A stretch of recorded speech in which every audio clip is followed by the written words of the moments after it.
Assalamualaikum everyone, my name is Hamid Hussain and today we will going to learn about accounting. In this lecture, we will discuss in detail the origin of the word accounting and the definition of accounting presented by American Institute of Certified Public Accountant. आज के इस lecture में हम detail में समझेंगे कि accounting क्या होती है, उसका ओरिजिन क्या है और फादर ऑफ अकाउंटिंग कौन है।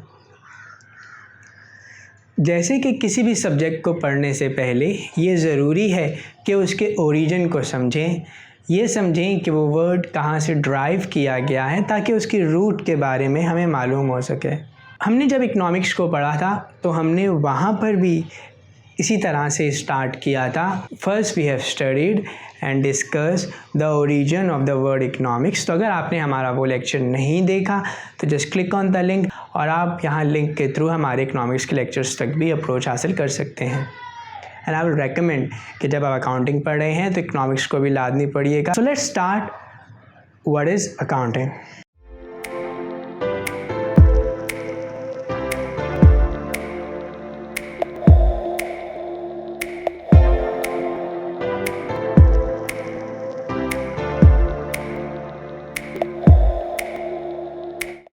जब हम अकाउंटिंग की बात करते हैं, the origin of the word accounting comes from the old French word account. I don't know I am pronouncing the word right or not because it's French, or you know that I am from Pakistan, so it is possible that I may not pronouncing the word right. So the word comes from the French word account, which refers to reckoning of money being paid, यानी how much time, how many times the money is paying back. तो online etymology dictionary में the old French term derived from the Latin term computus, which means a calculation. तो इन easy sense हम ये कह सकते हैं कि दो अकाउंटिंग की जो वर्ड की जो मीनिंग है ये फ्रेंच से लैटिन रूट रखते हुए आई है, जिसका मतलब है कैलकुलेशन। अब ये समझना ज़रूरी है कि अकाउंटिंग क्यों की जाए। देखें, कारोबार किस लिए करते हैं? बिजनेस का बेसिक पर्पस होता है मुनाफा कमाना, और मुनाफा कमा रहे हैं या नहीं कमा रहे, इसके लिए ये जानना ज़रूरी है कि मुनाफा हो रहा है या नहीं हो रहा, यानी कैलकुलेशन ज़रूरी है। और कैलकुलेशन के लिए हमें अकाउंटिंग की ज़रूरत पड़ती है। अकाउंटिंग में हम डिटेल में एनालिसिस करते हैं, समझते हैं, देखते हैं कि कारोबार को मुनाफा हो रहा है या लॉस हो रहा है, और अगर लॉस हो रहा है तो लॉस की बुनियादी वजह क्या है, और अगर प्रॉफिट हो रहा है तो प्रॉफिट किस वजह से हो रहा है। तो इन दोनों चीज़ों को डिटेल में समझते हैं। तो लिहाजा अकाउंटिंग तमाम बिजनेसमैन के लिए बहुत ज़रूरी है। So it is the language of business.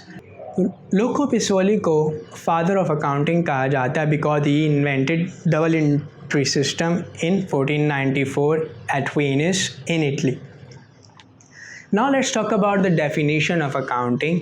तो American Institute of Certified Public Accounting ने अकाउंटिंग की डेफिनेशन इस तरह प्रेजेंट की: the art of recording, classifying and summarising in a significant manner and in terms of money, transactions and events which are in part at least of a financial character and interpreting the result thereof.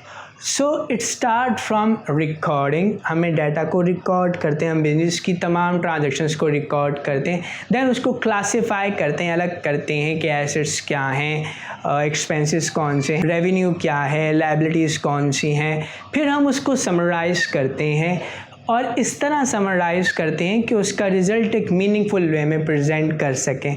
और याद रखिएगा, business के तमाम मामलात को हम accounting में record नहीं करते, हम सिर्फ उन मामलात को रिकॉर्ड करते हैं जिनका ताल्लुक़ फाइनेंशियल टर्म से हो, दैट मीन्स मॉनेटरी वैल्यू उसमें हमारे पास मौजूद हो। वो इवेंट जो कि इकोनॉमिक इवेंट होगा, सिर्फ हम उसी को ही रिकॉर्ड करेंगे। और रिकॉर्डिंग किस टाइम पीरियड की करेंगे? रिकॉर्डिंग हम करेंगे करंट ईयर की, करंट फाइनेंशियल ईयर की रिकॉर्डिंग पर हमारा फोकस होगा।